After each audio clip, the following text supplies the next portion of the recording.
கர்த்தருடைய பிரசுத்த நாமத்துக்கு ஸ்தோத்திரம். வரணும்னு சொல்லி நான் நினைக்கல. அதாவது எப்படியாவது ஸ்கிப் ஆயிடணும் வர அப்படின்னு சொல்லி அப்படியே தான் தாட் வருது.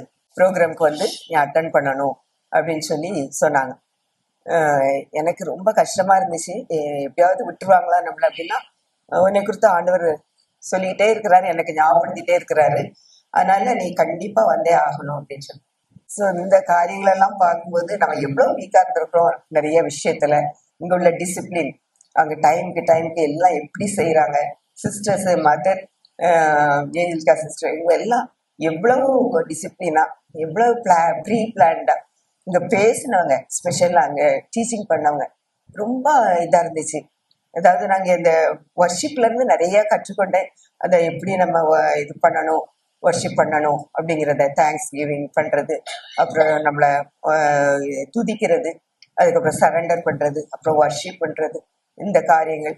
அந்த ஒர்ஷிப் டைமில் கூட பிரதர் பேசினாங்க. அது கூட எனக்கு ரொம்ப டச்சிங்காக இருந்துச்சு.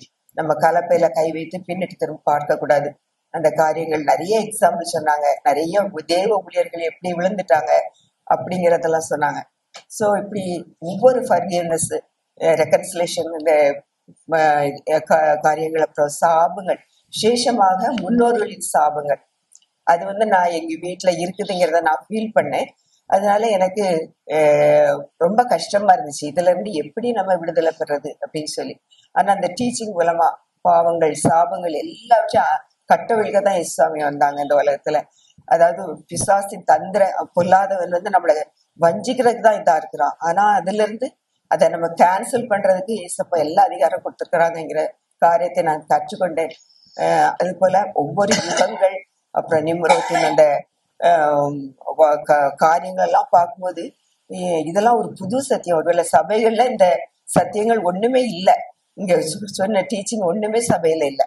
அதை வந்து என்னால உணர முடிஞ்சு. எல்லா காரியத்தையும் கற்றுக்கொள்ள கற்றுக்கிட்டு வச்சுட்டாங்க. பேப்டிசம் விசேஷமாக அது கூட எப்படியாவது ஸ்கிப் பண்ணிடலாம் தான் யோசித்தேன். என் ஹஸ்பண்ட் ஒத்துக்கிடவே மாட்டாங்க ஃபுல் பேப்டிசத்துக்கு. அப்புறம் உன்னுடைய ஆத்மாவுக்கு நீ தான் பொறுப்பு, வீட்டில் இருக்கிற வரைக்கும் ஒரு டீச்சிங் இல்லைன்னு சொல்லுவாங்க. ஆனால் இன்னைக்கு இங்கே வந்த பிறகு அதை அக்செப்ட் பண்ணிட்டாங்க. அனிதா அம்மாவும் கேட்டுட்டே இருக்காங்க 2 தடவை, என்னம்மா இந்த சான்ஸ் விட்டுட்டேன்னா கஷ்டம் அப்படி ஒரு. அதுக்கப்புறம் இந்த இரவில் உன்னுடைய ஜீவன் எடுத்துக்கொள்ளப்பட்டா நீ எங்கே போவ அப்படின்னு சொல்லிட்டு அந்த காரியம் கூட எனக்கு மனசுல டச் ஆகிட்டே இருந்துச்சு. ஸோ கர்த்தருடைய சித்தம் திட்டம் இந்த இடத்துக்கு வரணும்னு இருந்திருக்குது.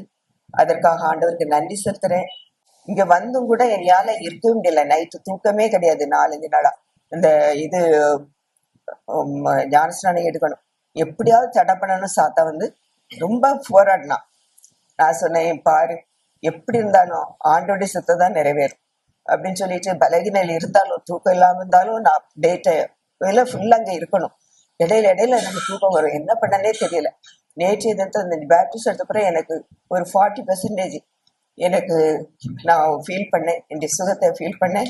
ஆண்டவருக்கு நன்றி செலுத்துறேன். தொடர்ந்து ஆண்டவர் என்னைக்கு வந்து அவங்க அபிஷேகத்துல காரியத்துல கூட சொல்லும்போது பிரவாக பிரவகித்து ஓடித்து வரங்களை தர்றேன்னு சொன்னாங்க. இப்படி ஆண்டவர் என் மேல் வைத்திருக்கிற திட்டத்தை நிறைவேற்றணும்னு அதை பர்பஸா என்ன பர்பஸ் அறிந்து கொண்டு அவருக்காக ஓடணும். அதற்கு நீங்க எல்லாரும் என்னை நினைத்துக்கொள்ளுங்க. இந்த வாய்ப்பை கொடுத்ததற்காக ஆண்டவருக்கு ஸ்தோத்திரம். சிஸ்டர் ஹோப்புக்கு நன்றி சொல்றேன். மதர்ஸ்க்காக எனக்கு ஒத்துழைத்த எல்லாருக்காக நன்றி சொல்றேன்.